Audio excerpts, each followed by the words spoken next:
Hey there guys, and welcome back to Nerdy Treasures. Today we have an unboxing from Weta Workshop. Yes, I do collect more than just Star Wars.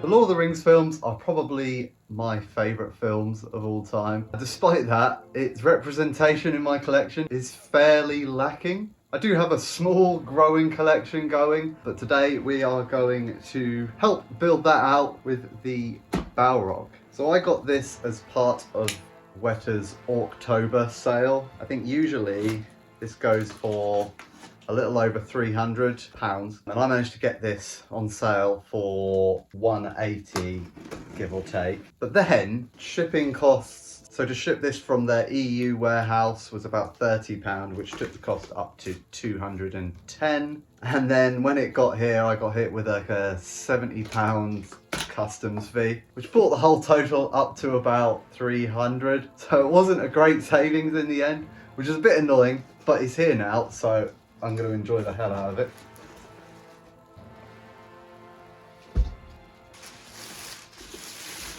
Oh man. Oh, what a sexy ass art box we have for this thing. We've got this nice rocky texture all over, some nice sort of dwarven symbols and stuff on the outside, and all of the pictures of the actual statue itself are done in this sort of gloss. The Weta's presentation with their packaging and everything just provides a really nice experience. Ooh, look, we have a flap. Oh, nice. So we got a little bit of a rundown about the Balrog and about how they actually sculpted this.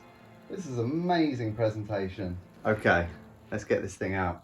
My excitement has been amped up because of the experience so far. Come on, here we go.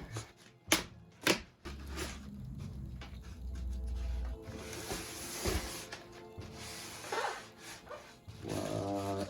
So for a minute then, I thought I'd broken the statue off of the base by pulling it out, but it looks like they are separate pieces. Fairly heavy, this thing. There's something a little bit loose in there.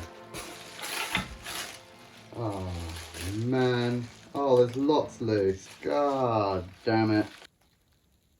Broken claw. The base is not supposed to be detached from the statue. It is fully broken. Fuck's sake. I guess we'll continue this review another time because I need to fire off a strongly worded letter to Weta. 2 weeks later. Okay guys, we've got take 2 here. Everyone keep their fingers crossed. Only took Weta a couple of weeks to send out a replacement, and they didn't ask me to send back the broken one either, which was weird. So I don't know what I'll do with that. Maybe I'll try and fix it or something.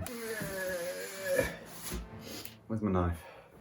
Here it is. I don't know about you guys, but nothing fills me with more anxiety than receiving a broken collectible and having to go through all of the fuss of returning it. You don't know how helpful the company's going to be, how much of a faff it's going to be. So I was pleasantly surprised actually with Weta. Fair play to them. Fingers crossed everyone. Everything appears to be in one piece. Guys, it's hard to get out.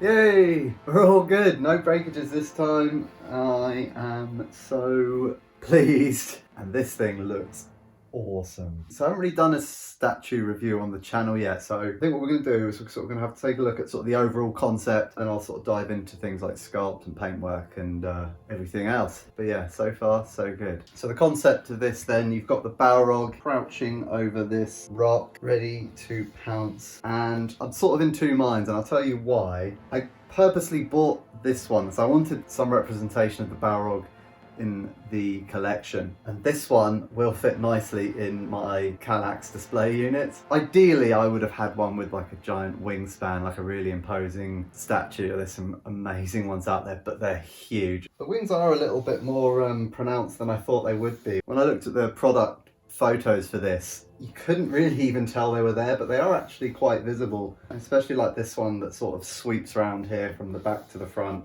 What I understand about the bases of most of Weta's stuff is they try to etch in the Middle Earth map, and they usually try to make it relevant to the statue, which is a really nice touch. So looking at the sculpt, it's sort of got about 4 or 5 sort of main textures. Got the rocks that the Balrog sat on. There's this sort of scale texture on the main body, which it looks like whenever you see lava and you've got like parts that are cooling and they've sort of turned to rock, it sort of looks like that. We have slightly sort of more organic look up on the wings, and then obviously we have these flames, which I think look so good and so effective. With that, we'll move on to the paintwork then, because I think the main draw is these flames, and they've done a really nice job on it. I've got the Figures of Fandom Witch King of Angmar, and they've sort of done more of a sort of semi-translucent resin for the flames, which I really like, and I wasn't sure if I would like this more or less than that, but the paintwork it's obviously never going to actually replicate fire because it's a solid piece, but it just looks really sort of cool. It's just a really nice sort of stylized version of fire, almost as if it were a painting or something. Obviously we have this sort of nice glow between the scales of the Balrog, and you've got different variations in colour there, so you've got parts that have maybe cooled a bit more, or that are a little bit deeper, that are a bit redder, sort of warmer colours, and then it brightens up to sort of oranges and yellows in other places. The paintwork on the rocks is really nice. At first glance it kind of just looks like we've just got grey paint there, but there's hints of brown, some sort of lighter colours, some darker sections in the creases. Really nice. But you get much more contrast between the rock and the Balrog than the official product photos sort of had me believe. The black of the Balrog is pretty much black. There is little to no variation in it at all, which I'm okay with.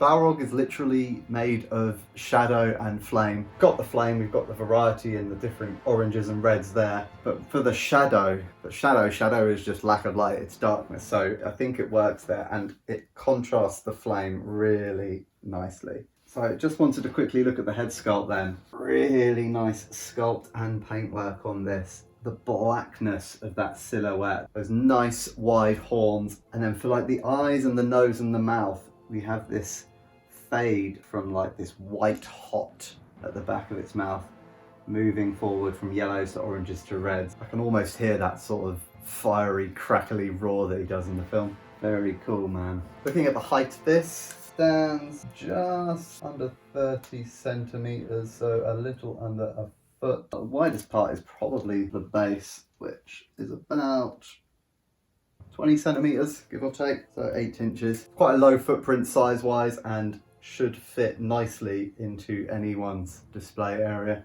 So that wraps up our look at the Balrog. I hope you enjoyed taking a look at something a little bit different today. Haven't reviewed anything Lord of the Rings on the channel yet. In fact, it's mostly been Star Wars. So it was a nice change of pace for me. I don't often pick up statues these days, so I really enjoy it when I do. At least I enjoy it if they aren't broken. Don't forget to like and subscribe if you enjoyed the video. Lots more good stuff coming up. As always, thanks for watching, and I'll catch you next time.